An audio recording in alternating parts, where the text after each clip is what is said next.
क्या आप लंबे समय के दर्द से परेशान हैं और रोज रोज दवाइयां खा खा करके तंग आ चुके हैं? What if I told you कि एक पैच है जो आप एक बार लगाएंगे, हफ्ते भर तक काम करेगा, दिन रात काम करेगा और वो आपकी दर्द को मैनेज करने में आपकी मदद कर सकता है। नमस्कार दोस्तों, मेरा नाम डॉक्टर आमोद है। मैं एक पेन स्पेशलिस्ट हूँ। मैं इंटरनेशनल पेन सेंटर में काम करता हूँ और आज हम बात करेंगे ऐसे ही एक पैच के बारे में जिसका नाम है ब्यूपरीनॉर्फिन। काफी कठिन सा नाम लगता है, लेकिन ये पैच के बारे में पूरी जानकारी आपके लिए लाभदायक साबित हो सकती है। आज हम बात करेंगे कि ये पैच आखिर है क्या, किस तरह की दवाई है, ये कैसे काम करता है, किन लोगों में इसको इस्तेमाल कर सकते हैं, किन कंडीशंस में इसको इस्तेमाल कर सकते हैं, क्या इसके साइड इफेक्ट्स हो सकते हैं, क्या क्या चीजों का हमें ध्यान रखना है और आखिर पैच क्यों, दवाइयां क्यों नहीं। इन सब विषयों के बारे में हम आज बात करेंगे इस वीडियो में। तो दोस्तों, पैचेस बहुत प्रकार के हो सकते हैं, जैसे कि एंटी इन्फ्लेमेटरी दवाइयों वाला पैच, सुन्न करने वाला यानी कि लोकल एनेस्थेटिक वाला पैच, और मॉर्फिन जैसी दवाइयों वाला पैच यानी कि ओपियोइड्स वाला पैच। ऐसे ही एक पैच के बारे में मैंने पहले भी वीडियो बनाया था जिसका नाम है फेंटेनिल। अगर आप चाहें तो मेरे YouTube चैनल में उसको देख सकते हैं। लेकिन आज हम जिस पैच के बारे में बात करने वाले हैं उसका नाम है ब्यूपरीनॉर्फिन, यानी कि ये भी एक मॉर्फिन जैसी दवाई ही है लेकिन अलग है, इसलिए हम इस पैच के बारे में आज विस्तार से बात करेंगे। बहुत सारे लोग सोचते हैं कि ब्यूपरीनॉर्फिन एक माइल्ड दवाई है। नहीं, ऐसा नहीं है।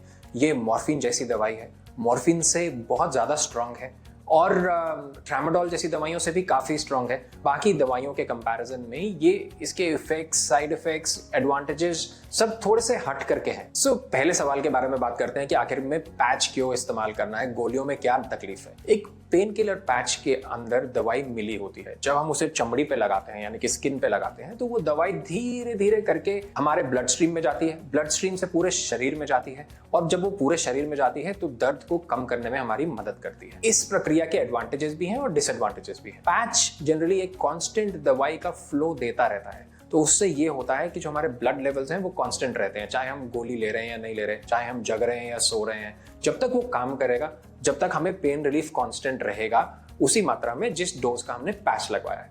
अब इसको कंपेयर करते हैं हम एक गोली लेने से। हमने एक गोली ली, उसका एक ड्यूरेशन ऑफ एक्शन होता है, यानी कि वो कितने समय तक काम करती है। मुंह में जाते ही पहले वो अंदर जाकर के पेट में एब्जॉर्ब होगी। जब वो एब्जॉर्ब होगी तो ब्लड लेवल जो है ड्रग के वो ऐसे ऐसे ऊपर जाएंगे और जब वो ऊपर जाएंगे तो थोड़े समय में वो मेटाबोलाइज होगी, यानी शरीर उसको यूज कर लेगा, तो वो धीरे धीरे करके नीचे आएंगे। तो जो ब्लड लेवल्स हैं वो ऐसे ऐसे फ्लक्चुएट करते हैं। जब वो बहुत ज्यादा ऊपर जाते हैं तो साइड इफेक्ट्स आने का खतरा रहता है। जब वो नीचे चले जाते हैं तो ड्रग का जो एफिकेसी है यानी कि जो उसकी दर्द निवारण क्षमता है वो कम हो जाती है। तो इसलिए हमारे जो पेन रिलीफ है उसमें भी पीक्स और ट्रफ्स आते रहते हैं। लेकिन जब हम एक पैच यूज करते हैं तो वो एक स्टडी लेवल देता है, धीरे धीरे करके बिल्ड करता है और फिर उसी लेवल पे रखता है। जब ये पीक्स एंड ट्रफ्स नहीं आएंगे तो साइड इफेक्ट कम हो जाएंगे।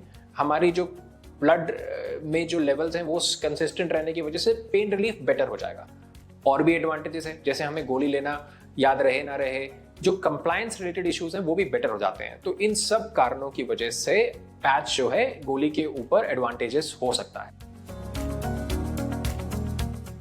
इसको हम मस्कुलोस्केलेटल पेन में यूज कर सकते हैं, मतलब कि जोड़ों से आने वाला दर्द, मांसपेशियों से आने वाला दर्द, इस प्रकार के सारे दर्द। उसके अलावा हम इसको नसों वाले दर्द में यूज कर सकते हैं, यानी कि नर्व पेन जिसे हम कहते हैं। उसके अलावा इस दवाई को हम डी एडिक्शन में भी यूज करते हैं, यानी कि जिन लोगों को मॉर्फिन जैसी दवाइयों की लत लग जाए उनको उनसे हटाने के लिए भी इस दवाई को यूज किया जाता है।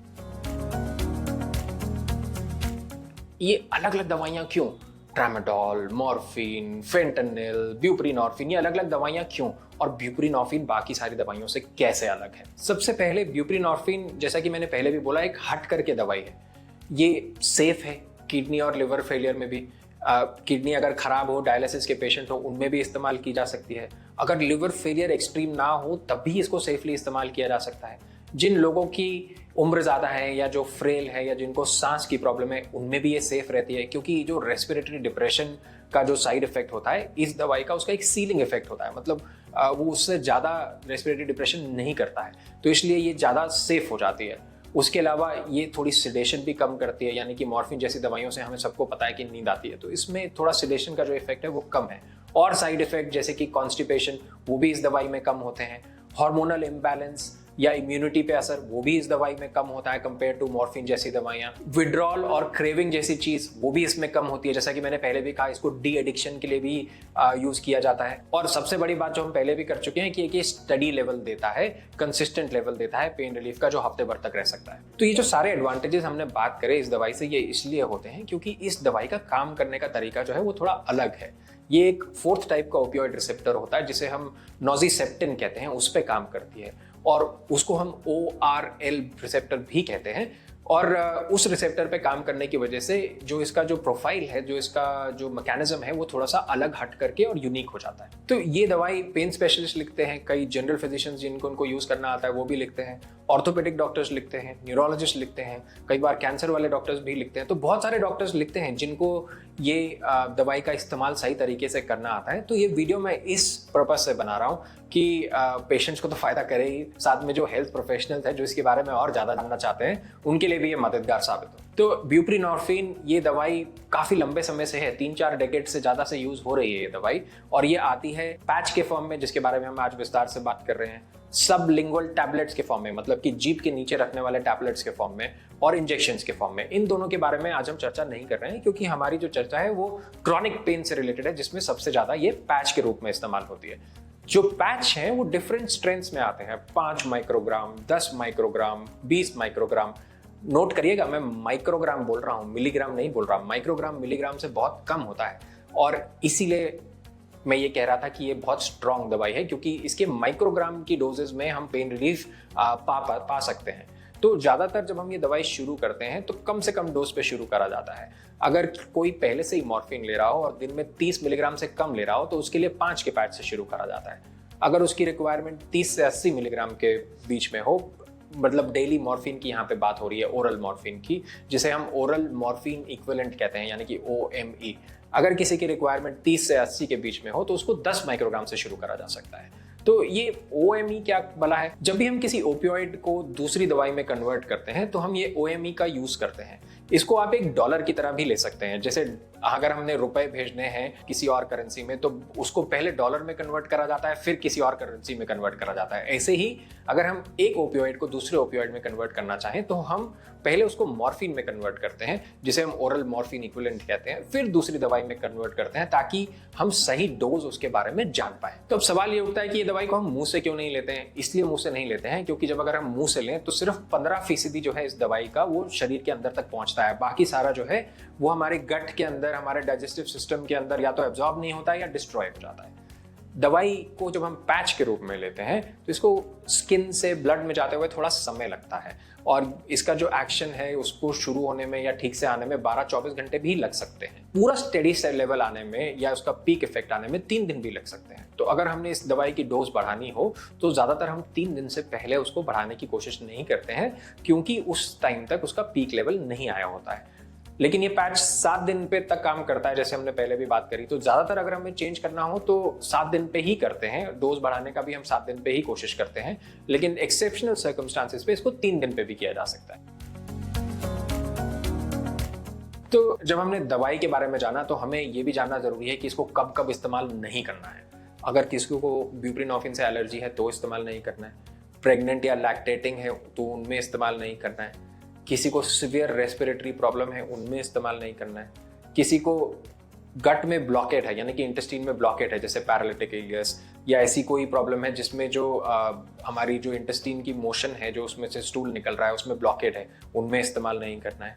इसके अलावा बहुत सारे ऐसे लोग हैं जिनमें हमें बहुत संभल करके इस्तेमाल करना है, जैसे किसी को सिवियर लिवर फेलियर हो, किसी को हार्ट प्रॉब्लम हो जिसमें रिदम की प्रॉब्लम होती है, जिसे हम लॉन्ग क्यूटी सिंड्रोम कहते हैं। ये एक स्पेसिफिक मेडिकल कंडीशन है जो ECG में हम इसको देख पाते हैं। क्यूटी इंटरवल नाम की एक चीज़ होती है, उसको हम देखते हैं, और अगर किसी में वो बढ़ा हुआ हो तो उसमें ये दवाई इस्तेमाल नहीं करनी चाहिए। उसके अलावा जिनका कॉन्शियसनेस लेवल कम हो, चाहे वो ब्रेन ट्यूमर की वजह से हो या हेड इंजरी की वजह से हो, उनमें इस्तेमाल नहीं करना चाहिए। साथ ही साथ एल्डरली, फ्रेल या जो लोगों को सीवियर ब्रीदिंग प्रॉब्लम हो, उनमें क्लोज मॉनिटरिंग और कॉशियस अप्रोच के साथ इस्तेमाल करना जरूरी है, खास करके पहले 3 दिनों में। और जब भी ड्रग की डोज बढ़ाई जाए तब भी ये मॉनिटरिंग को अच्छे से करना 1 से 3 दिनों में बहुत जरूरी हो जाता है। अगर आप साथ में कोई और दवाइयां ले रहे हैं जिसका सिडेटिव इफेक्ट होता है, चाहे वो नींद की गोलियां हो या और ओपियोइड्स हो, तो भी इनका इफेक्ट जो है एक साथ एडिटिव हो सकता है, मतलब दोनों मिल करके बहुत ज्यादा सेडेशन या और साइड इफेक्ट्स दे सकते हैं। इसके अलावा कई दवाइयों का लिवर की एंजाइम से फर्क पड़ता है, जिसकी वजह से इस दवाई के ब्लड लेवल्स ऊपर या नीचे हो सकते हैं। तो ये भी ध्यान रखना जरूरी है। आपके डॉक्टर जब भी आपको ये दवाई देंगे तो वो इन सब चीजों को वो अच्छे से डिटरमिन करने के बाद ही आपको दवाई देंगे। तो अब बात करते हैं पैच को लगाना कैसे है। सबसे पहली चीज, अगर आपका कोई पुराना पैच है तो उसको निकाल करके फेंक देना जरूरी है। उसके बाद आप चेक करेंगे जो पैच आपको मिला है उसकी डोज सही है, जो डॉक्टर ने प्रिस्क्राइब करी है, वो एक्सपायरी नहीं हुआ है, दवाई का नाम सही है। उसके बाद उसको अपने पैक से निकालते हैं। उसकी एक साइड में स्टिकिंग ग्लू होती है, तो जहां हमने लगाना है उस जगह को पहले हम साफ करते हैं। अब सवाल यह है कि लगाना कौन सी जगह में है, तो हम प्रेफर करते हैं कि शरीर के सेंट्रल पार्ट में हम लगाएं कहीं पे। सेंट्रल पार्ट क्यों? क्योंकि यहाँ पे ब्लड फ्लो कंसिस्टेंट रहता है, तो जो एब्जॉर्प्शन होगी ब्लड के अंदर वो एक यूनिफॉर्म रहेगी और कंसिस्टेंट रहेगी। Central part of the body मतलब कि जैसे यहाँ कॉलर बोन के नीचे, यहाँ कॉलर बोन के नीचे, यहाँ आर्म के ऊपर वाले हिस्से में, पीछे की तरफ स्कैपुला के ऊपर, शोल्डर ब्लेड के ऊपर, यहाँ पे पीछे की तरफ, और इस साइड को हम रोटेट करते रहते हैं। जैसे आज मैंने यहाँ लगाया तो एक हफ्ते बाद जब मैं लगाऊंगा तो दूसरी जगह पे लगाऊंगा, और इसी साइड को मैं कम से कम 3 हफ्ते तक दोबारा यूज नहीं करूंगा। तो हमने जब डिटरमिन कर लिया कि हमें पैच कहाँ लगाना है, उस जगह पे कोई ज्यादा बाल या कोई ऐसे रैशेस या कोई चीज नहीं होनी चाहिए।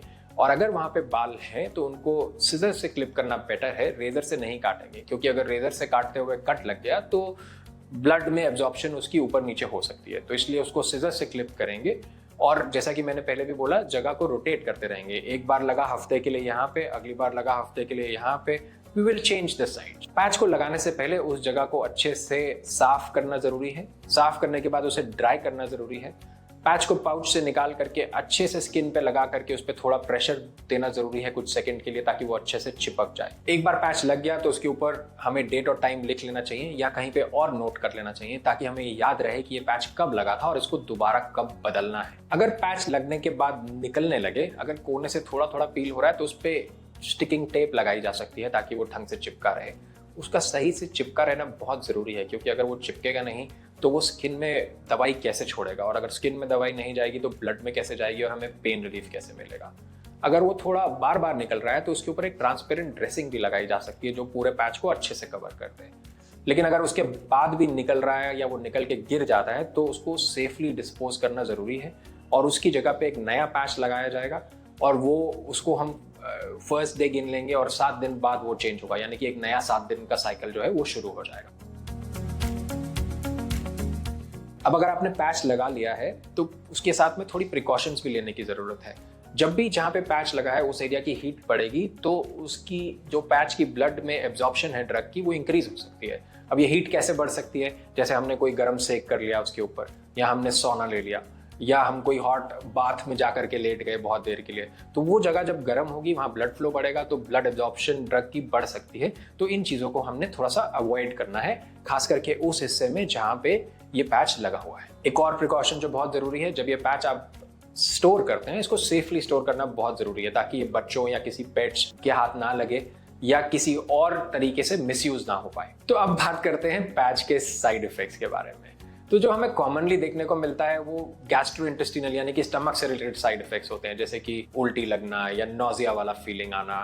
कभी कभी पैच की ग्लू से रिएक्शन हो तो जहाँ पे वो लगा होता है वहाँ पे थोड़ा रैश या रेडनेस आ सकती है। उसके अलावा सेंसिटिव लोगों में या अगर ज़्यादा डोज हो तो ड्राउजीनेस आ सकती है। ये हो गए short term and common effects. अगर हम लॉन्ग टर्म की बात करें तो बहुत बार शरीर को थोड़ी सी आदत पड़ने की वजह से दवाई की डोज को इंक्रीज करना पड़ता है, जिसे हम टॉलरेंस कहते हैं। उसके अलावा थोड़ी सी डिपेंडेंस का इसमें स्कोप है, यानी कि आपको आदत लगने का या इसको छुड़ाते समय थोड़ा प्रॉब्लम होने का। पर जैसा कि मैंने पहले भी कहा, बाकी चॉइसेस से ये ज़्यादा सेफ है, क्योंकि इसको हम बाकी दवाइयों की लत छुड़ाने के लिए भी, यानी कि डी एडिक्शन के लिए भी इस्तेमाल करते हैं। अगर कोई ओवरडोज ले ले तो जैसा कि हमने पहले भी चर्चा करी, drowsiness, breathing problems, it can be dangerous. अगर हम इस दवाई को बहुत लंबे समय से यूज कर रहे हैं और एकदम से बंद करते हैं तो विड्रॉल इफेक्ट्स आते हैं।